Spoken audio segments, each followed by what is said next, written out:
Hi, I'm Wotko and I'm with Mariposas Rebeldes. And I'm Maricela, and I'm here from Chico Mequat. We're in the 8-arm space. We are going to talk about nixtamalization, specifically with masa. So yeah, what is your experience with nixtamal? Well, honestly, I always have done tortillas with Maricela Yeah. and Wotko, and my experience so far is to like the corn, like bring it to the tortilleria, and they did all the process of nixtamalization. So I'm very curious to learn more because that's the part I don't know much. Yeah, and you know, for most of my life, I also was masaka driven. It was the most convenient. It is the most convenient form for people to get back in touch here, at least speaking in the U.S., with what is home and things that make them feel comfort. But luckily now I've been able to explore another side of it, and it's the nixtamalization with the process of maize, straight maize, super fresh. And right now we work with different folks who bring us It's really, really beautiful.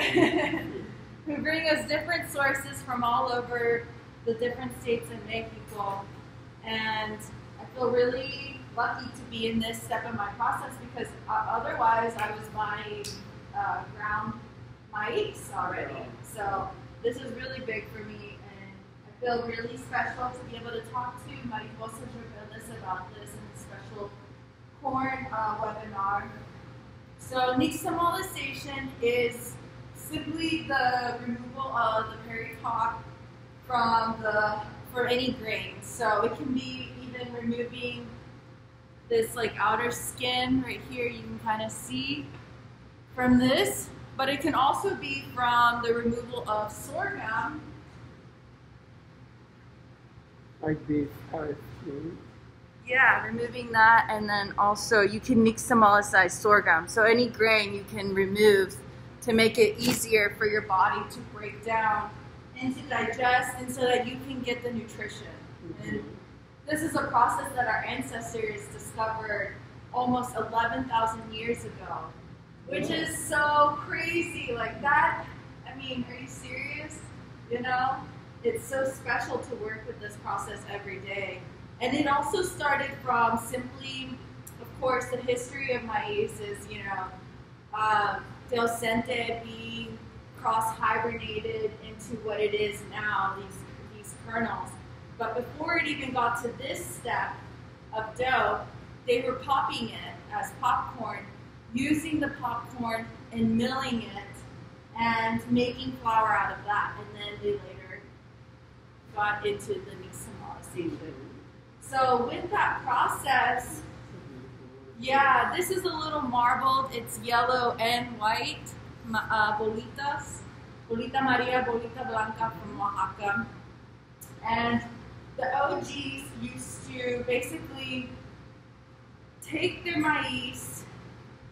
Well, forever ago, really, what they used to do, I was reading up on this, is forever ago, they would take volcanic limestone, which this is volcanic rock, but just limestone, and heat it up, have the corn, and just basically put it on top of the heated limestone, and the limestone was hot enough that it would release the chemical to nixtamal it to this sort of process. Right.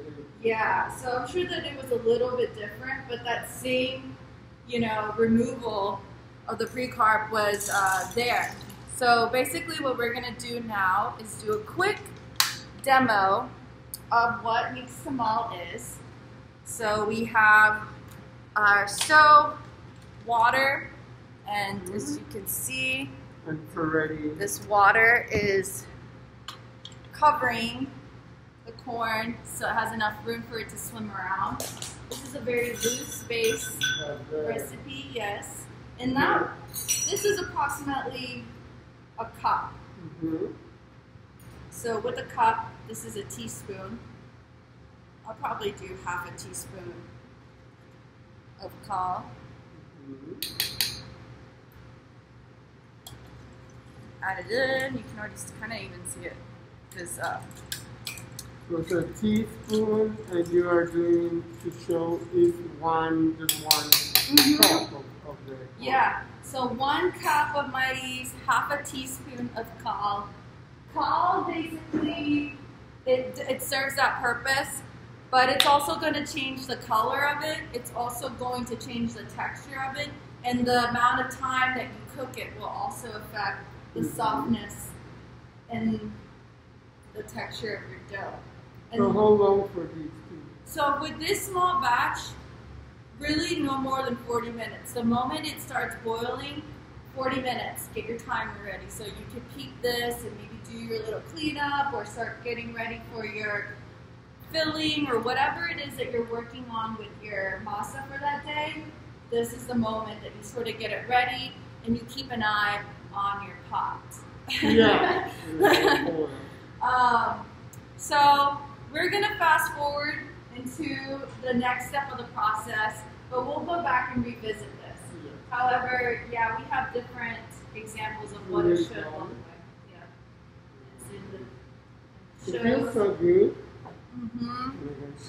It's very beautiful, and so it's like a little bit sticky too. Yeah. You know. It's sticky. The outside has been kind of removed. You see that goo, and this is the white, and with the white, that's the caul and the nixtamal that already occurred. But when you touch it, it's gooey, but it's not too soft still. Mm-hmm. And you could take if you bite into it, it's al dente. Oh, yeah. No, if you want to, you can bite into it. It's al dente. Yeah, it's very al dente. Mm-hmm. But that's good. It's cooked enough. If it were cooked all the way, it would be really mushy, and I don't know how the dough would be. I haven't learned that far yet. But this al dente quality is one that I recently achieved, and honestly, I kind of messed up, and I didn't look at all my ratios in the time, but I do know that it was way more caul than what I usually use, and I cooked it for 20 minutes more than what I usually do. And the quality of this dough is pretty identical to this feeling of it, because you just take this and then you grind it up. But this dough, I didn't have to add that much water to it as I was prepping it for pressing. So I have to go back and calibrate what that means to be able to achieve this again. So if you're exploring this and you're at home, ways that you can sort of dive into this is, yes, start old school, get a metate. But get a metate and get ready to work. You will, This is very, very, very strong, so you can work on this. Yeah, this is right. You will have really nice biceps by the Yeah, time very strong. that you are done. So I'll just do a quick run through, just so that you can see. But really, you want to be like this. Facing you. Mm-hmm. Okay. And it's back and forth with the mortar. Oh, wow.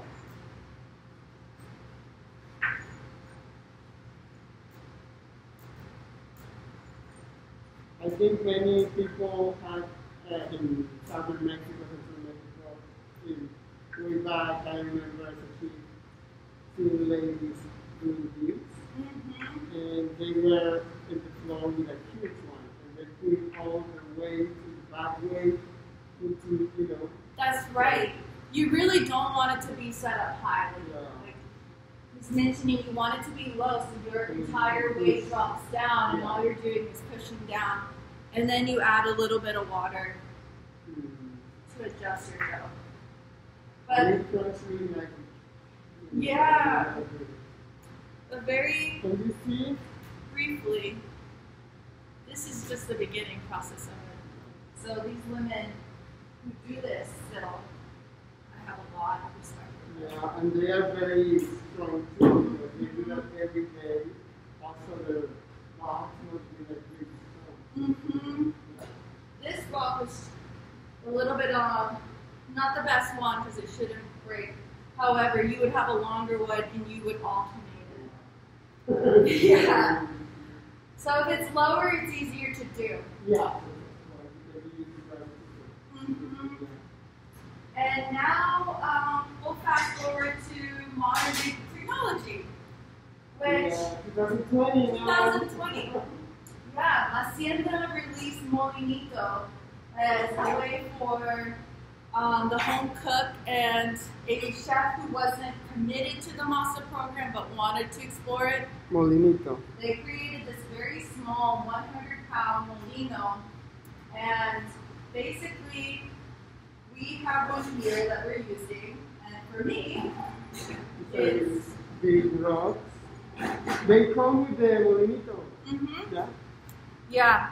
So you get these rocks, and I actually got to get mine worked on a little bit more already. But between these crevices and the horsepower, they create enough heat to continue cooking it and to blend it up. And it's basically the same amount that the women will do. So that's amazing that a woman is equivalent to this machine. Yeah.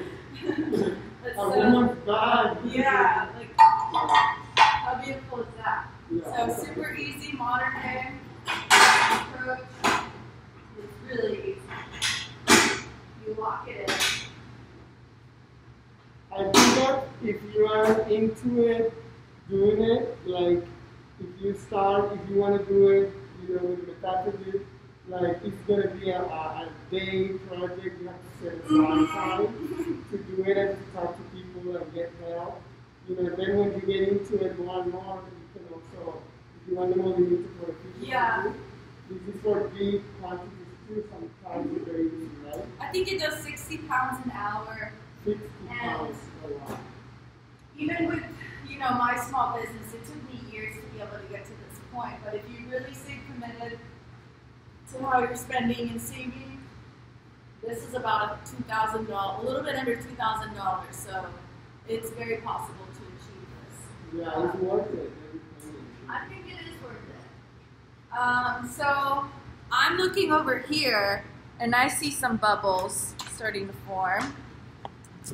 Mm-hmm. So It's almost about to be to a roaring boil. And because it is almost about to be a roaring boil, I'm going to let it in a little bit. I'm going to go ahead and set the timer for 40 minutes on my phone or wherever. So you're going to switch it up. So now we're going to do the molinito. Yeah. And rolling with that to make some wonderful food. Some tortillas and a quick tamale lesson demo. Molinito. Molinito. There we go. Cool. So here we are. If we fast forward in time, then our dough is done. And I usually just set it up right here. With this molinito, there are some settings that you have to sort of get accustomed to. And those settings are just tightening these rocks. There's this lever right here, this holds it in, but in the back of here, there's more tightening that you do right here. This controls the rocks and how close they are. I already have it preset. It's hard to explain, but basically you will configure it and see the coarseness. Almost each time that you grind, you've got to just test it out to see how it looks. And so now I add some water, and as I go, you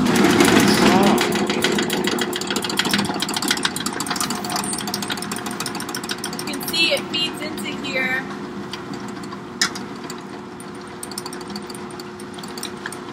And then it starts to shoot it out down here. There we go, it's coming. And it smells so good. Here you go. Like I said, at this point, I'm getting really used to how much to restrain the rocks with, and also the cal and the water. So I don't have to do that much to the dough. Like, I wish you guys could feel this because it feels like ricotta and clay dough in a way. But in terms of tortilla, what you want to look for is something that still leaves a little bit of resin, but not a lot. And then it's super pliable. It feels light already. And then always do a test. So we're going to press some tortillas right now and check the quality of what this feels like. Right on. We're going to go to do the test. So, pressing the tortillas. Here we go. And we have we're in our makeshift kitchen right yeah. here. So definitely something that has been mentioned to me about tortillas, and we're boiling, so I have a clock. It's 12:23 right now. So at 1 p.m. this will be ready. I have my ball. I lay it down. Having a thin plastic is very important to help you release. I've tried it with Ziploc bags and it isn't always the best. It's too thin sometimes, right? Maybe a Ziploc bag is good, right? Because it's thicker. Well, actually what I was mentioning is that you do want a thinner plastic. A thinner? And oh wow, look at how thin is this. This is amazing. So yeah. I would be scared that to have to be very delicate. And after a while, you get used to it. And know your moves. But this is like practice make the master. You know, you have to play with it, do it, and then it'll be.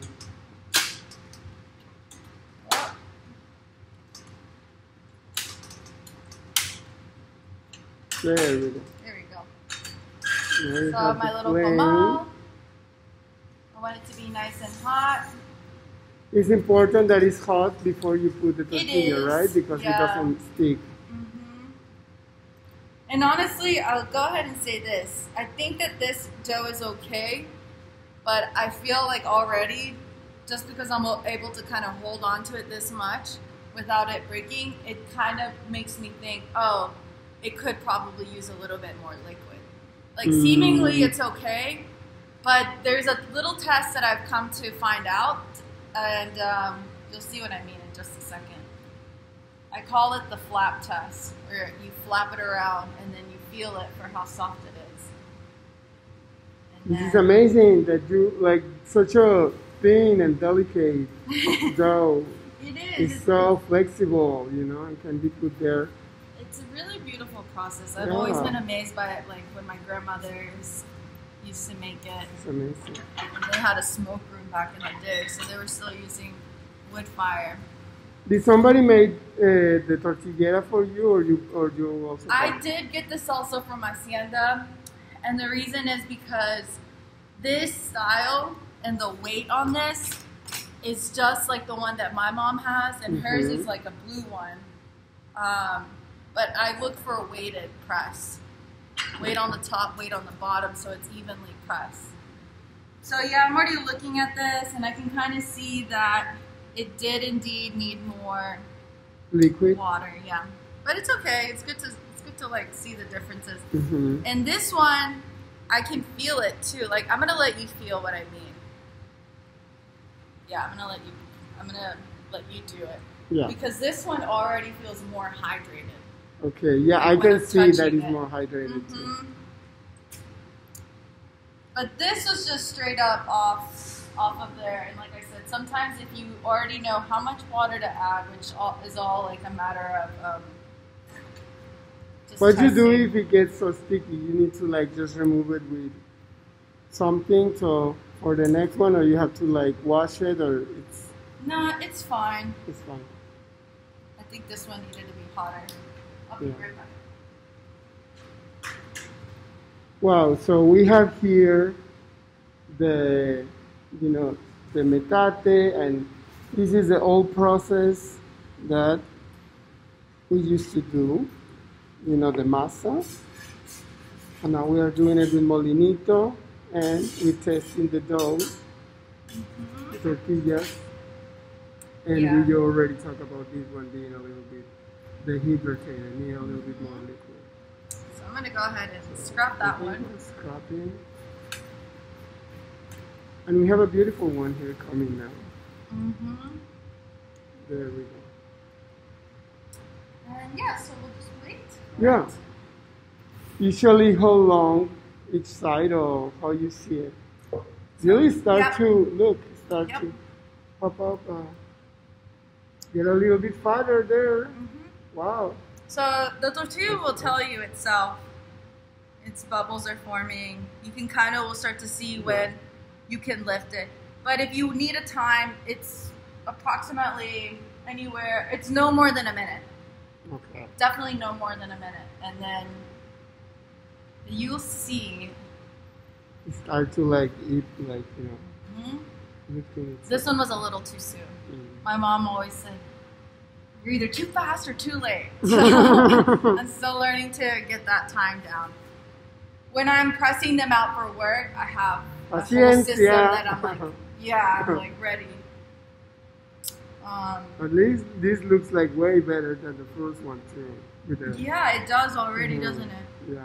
So I'm just gonna leave it alone and being impatient at this point.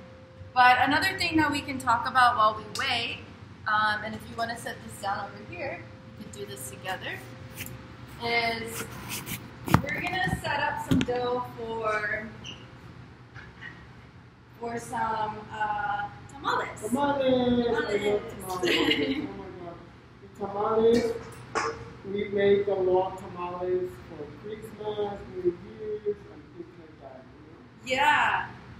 Special celebrations. Yeah, you can eat it, but you'll see what I'm talking about. Okay, you see that's kind of, it's not bad. No. It's not bad. It's really, there's nothing bad about it. It's just, oh, okay, it could be better, you know? I mean, it's just broken, but it's good. And then I'll let you try this one. And then this will be nice and hot that we could probably do another one and it will actually inflate. We probably leave it away. I can have some sound too with the tortilla because I love corn.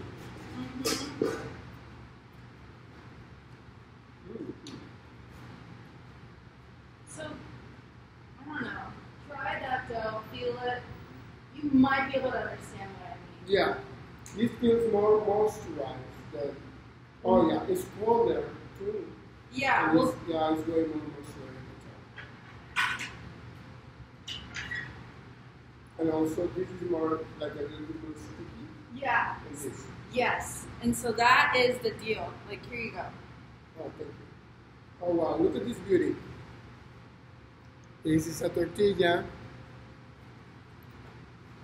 And here, what we were talking about is the one we did in the molinito, need a little bit more water. And this one, the one Mario already have done, it's very much moisturized. And you wanted to test, and it sticks a little bit in your hand. And this one don't. You know, this is less sticky, and this is more sticky. So this is much more better for tortillas. Okay.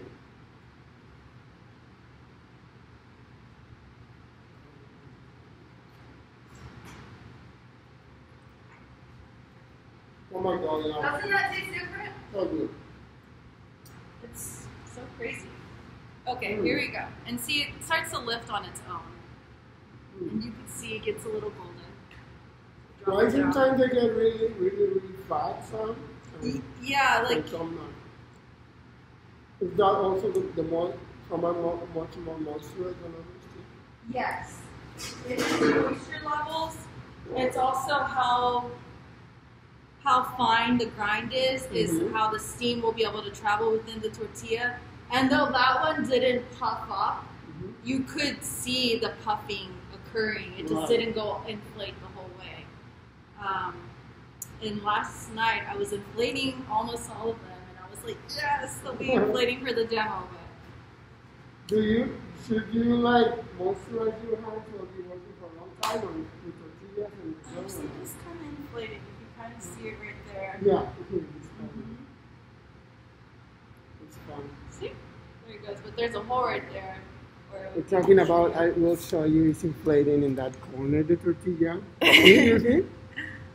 Oh, wait, I don't know if you can see it. Oh, there it is.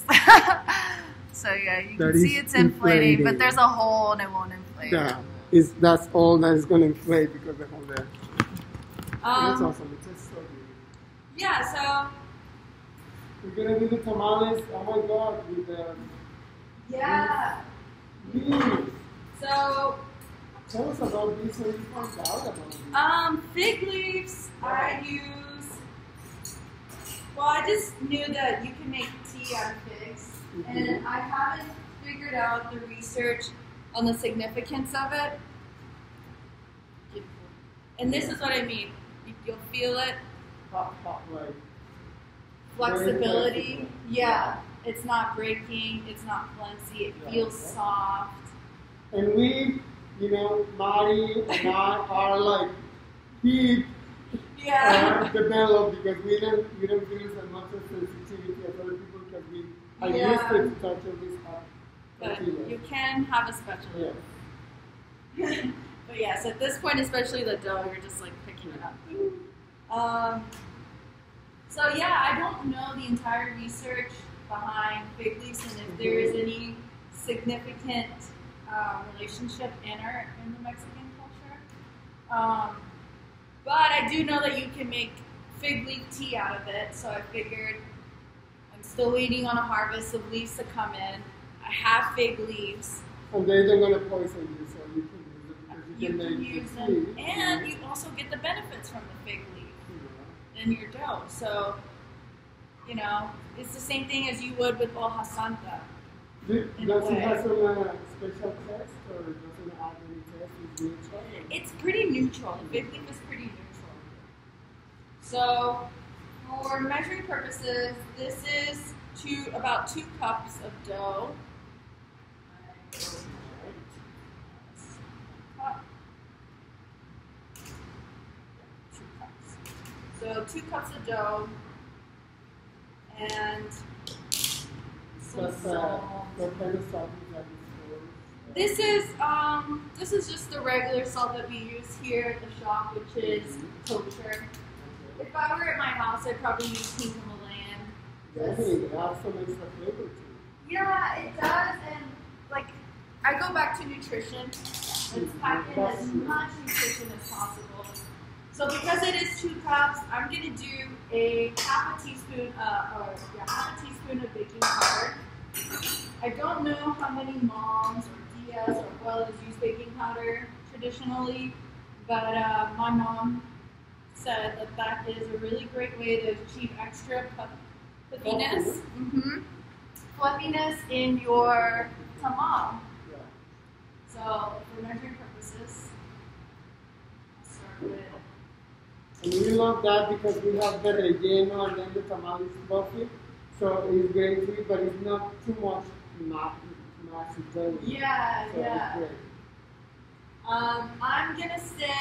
I'm gonna use tablespoons. So I'll start with 2 tablespoons. And then I'll start with 2 tablespoons of oil.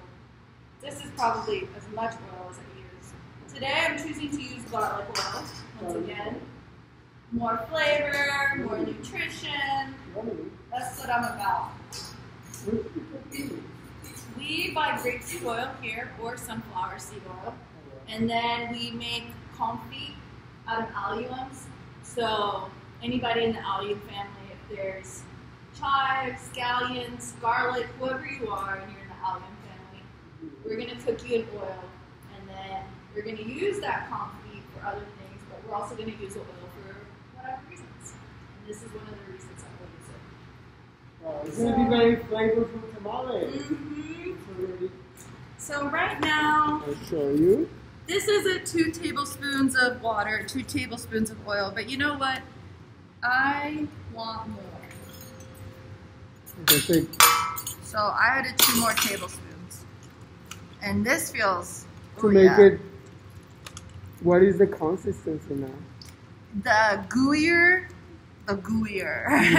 Okay. And this looks good to me. See? Okay. It's like really easy to yeah, spread it. Spread it like that. So yeah, you do want it to like spread, and this is great. I'm just gonna taste it. Okay. Tastes good. You wanna try it? Yeah. It tastes really good, actually. Yeah, I love it. I can just eat dough.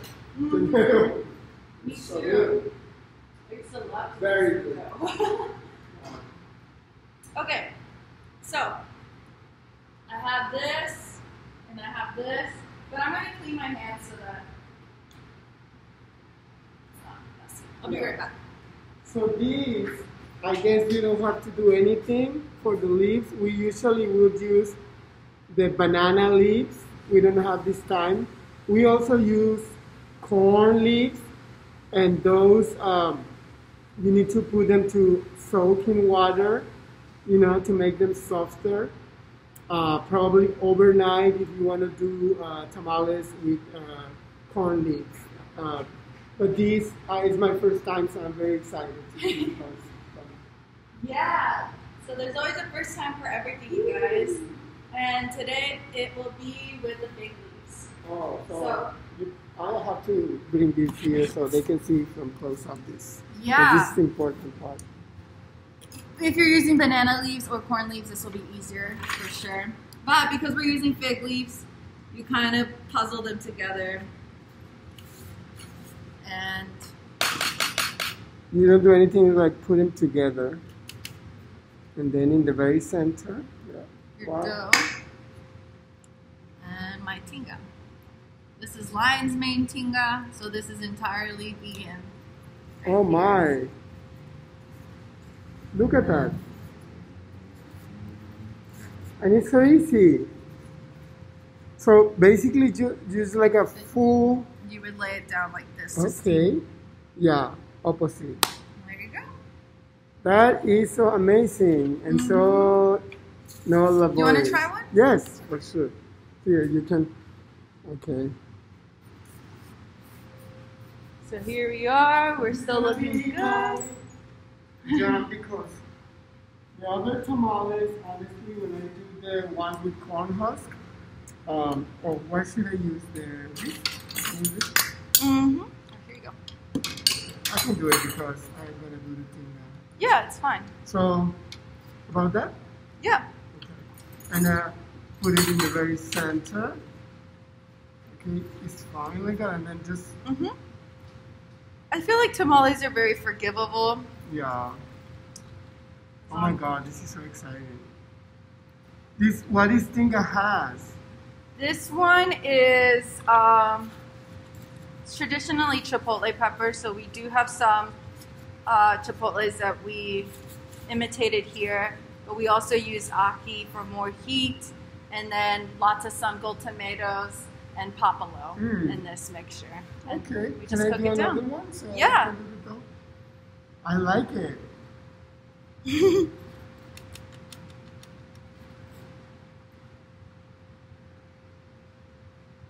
Yeah, I mean, we've had the conversation of This is amazing.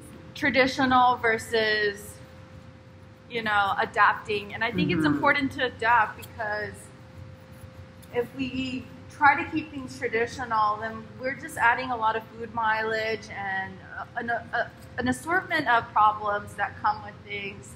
Of course, it's okay to import, I think, but you know, we should be adapting as much as we can locally. Well, it's important to recognize that these foods are like, you know, very traditional, but also very, very sustainable and very local. So that was the gist of indigenous people, you know, so like they can grow all the things and process them. Okay. So adaptation is important in these times. We cannot grow certain things and we can adapt with others, but have the same spirit of the cuisine, you know? Yeah. Of the traditional cuisine. So I love that. I really like the way you explained that as well. Yeah. That makes sense. Yours look really good.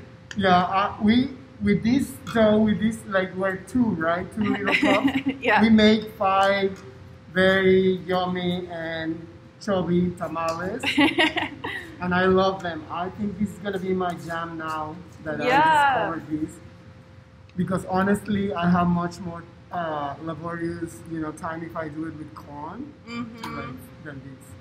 This is just so cool. The fig leaf is so neat. Yeah, you just wrap it around, make sure that it's all wrapped, and you don't even have to take the leaf off.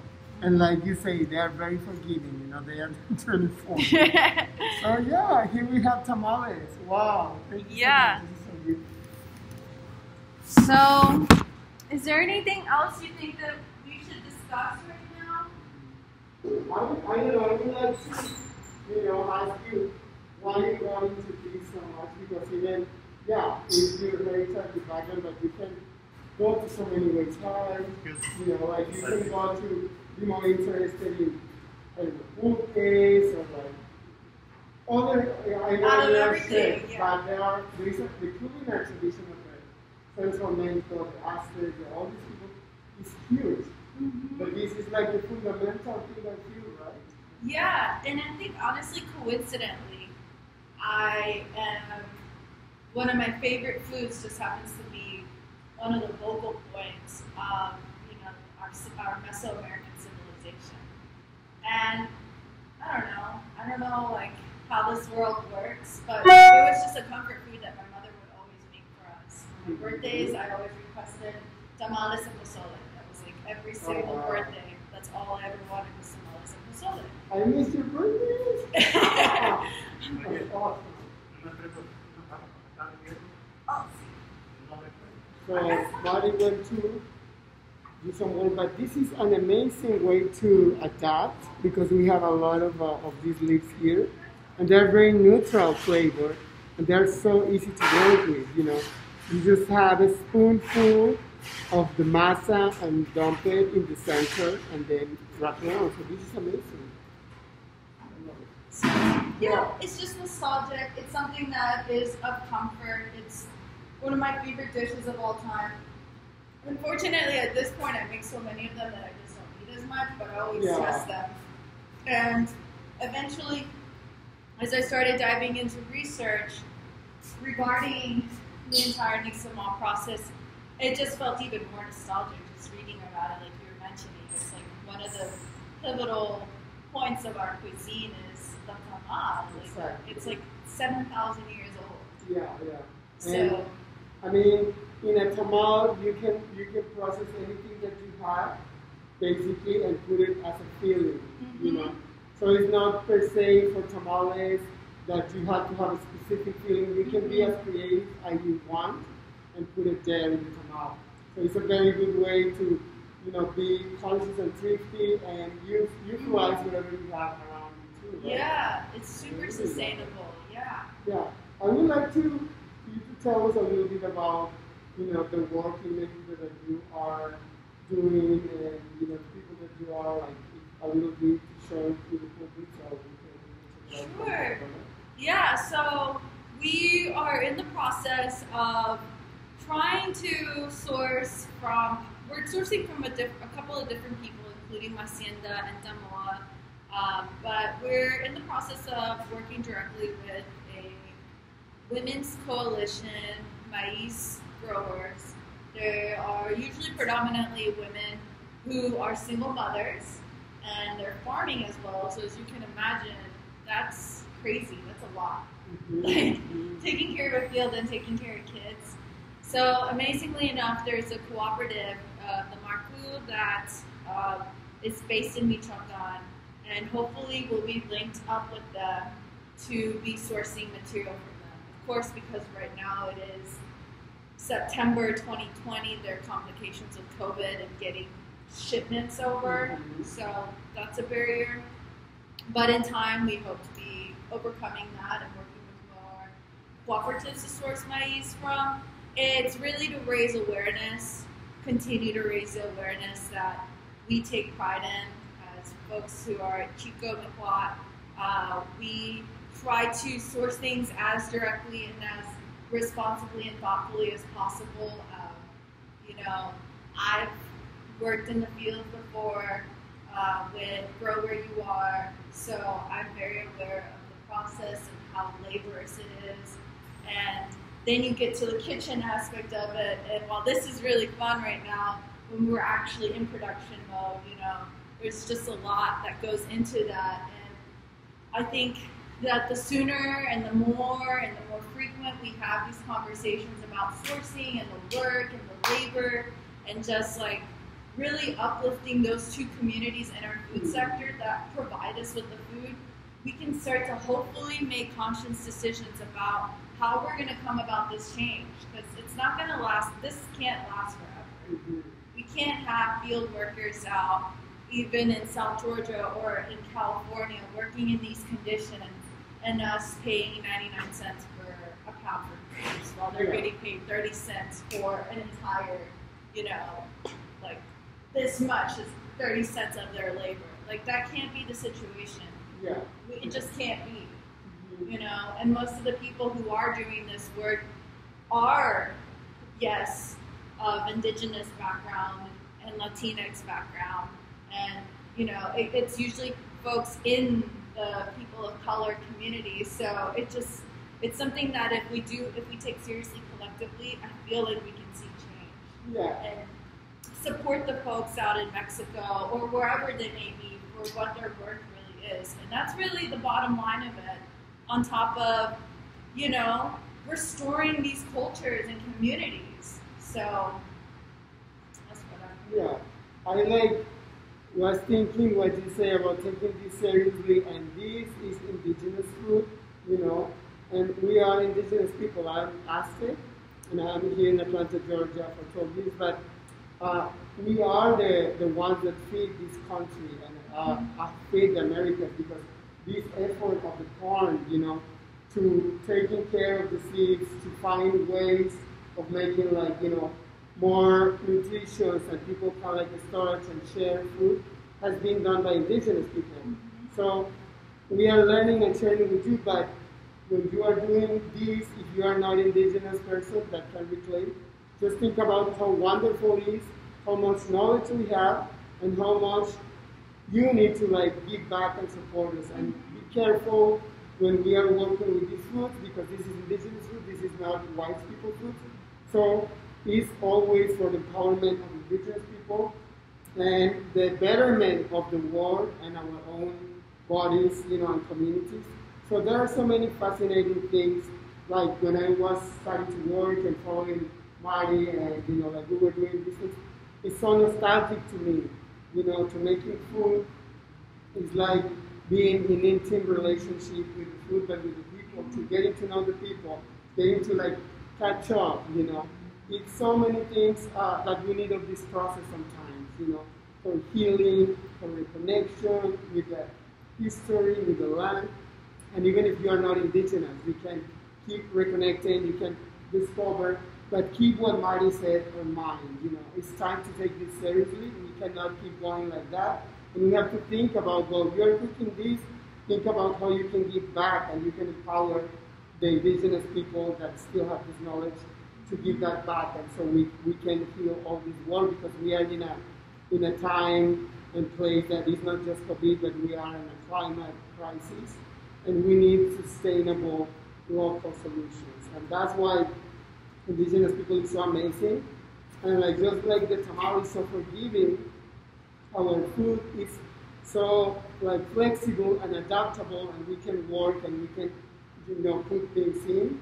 And so I am very happy that, you know, I am like looking in there and learning all this, and also be connected, because Mariposas Rebeldes try to do those things. We try to like reclaim for us as Latinx, and we try to give back to our communities here in Atlanta. And Mari is part of our community doing amazing work, and so I'm very, very happy and honored to have been here and be like, you know, morning, learning all this. Thank you so much. Yes, thank you so much. It's such an honor to be with you guys. Thank you. And I cannot wait to eat all these tamales.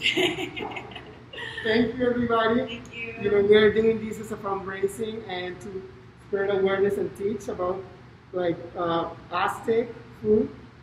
And we are asking you to go to our GoFundMe page and donate to Mariposas Rebeldes. We're trying to get a land. And also, if you can, go ahead and check our t-shirts. They are amazing.